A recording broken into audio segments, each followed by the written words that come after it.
শুরু করছি কালো জাদুর সংসার গল্পের শেষ পর্ব। যারা যারা এই গল্পের প্রথম এবং দ্বিতীয় পর্বটি দেখোনি এখনই দেখে এসো, নয়তো এই গল্পের আগামাথা কিছুই বুঝবে না। আমি সেই লেবু আর তাবিজ নিয়ে ভাবির ঘরে গেলাম। সে আমার হাতে লেবু আর তাবিজ দেখে কিছুটা ঘাবড়ে গেল এবং অনেক ভয় পেল। আমি তাকে চিৎকার করে বললাম, এইসব কি?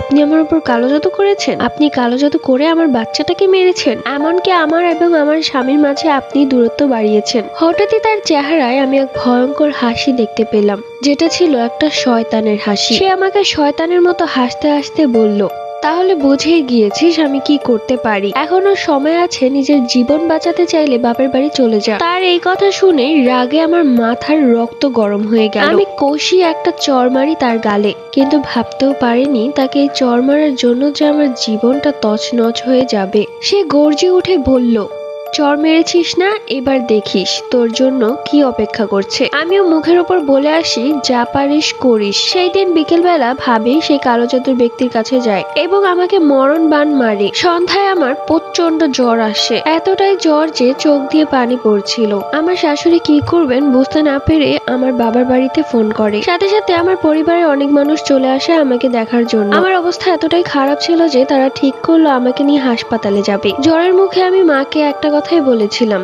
মা আমাকে বাড়িতে নিয়ে চলো, আমি তোমাকে সব খুলে বলবো। এরপর বাবা মায়ের সাথে আমি বাপের বাড়িতে চলে আসি। বাড়ি থেকে বের হওয়ার পর আমি কিছুটা সুস্থ বোধ করি। এরপর বাবা মাকে আমি সবকিছুই খুলে বলি। এসব কথা শুনে মা উল্টো আমাকে বকতে থাকে, বলে যে তুই কেন তার গায়ে হাত তুললি, এখন সে তোর ক্ষতি করছে, আমরা কিছুই করতে পারছি না। আমার খালামণি বিষয়টা দেখে বললেন, চিন্তার কোনো কারণ নেই, আমাদের এখানে বড় একটা কবিরাজ আছে, ওকে সেখানে নিয়ে যাওয়া হোক। এরপর সেই কবিরাজের কাছে আমাকে নিয়ে যাওয়া হলো। সেই কবিরাজ বলল, আমাকে তো ভয়ঙ্কর মরণ বান মারা হয়েছে এবং এটা করেছে সেই মহিলা, মানে আমার স্বামীর ভাইয়ের বউ। মূলত আমাকে আমার স্বামী কত আদর করত, আমার শাশুড়িও প্রচন্ড আদর করত।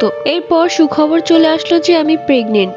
এতগুলো বিষয় সে মেনে নিতে পারছিল না, তাই তো সে আমার সংসার ধ্বংস করার জন্য কালো জাদু করেছিল, কিন্তু এখন মেরেছে মরণ বান। কবিরাজ বলল, খুব খারাপ এবং শয়তান জিন দ্বারা বান মারা হয়েছে, 7 দিনের মাথায় আপনার মেয়ে মারা যাবে। তখন আমার বাবা মা কবিরাজের হাত পায়ে ধরে বলল, যেভাবেই হোক আপনি আমার মেয়েটাকে বাঁচিয়ে দিন, যা লাগে আমরা দিব।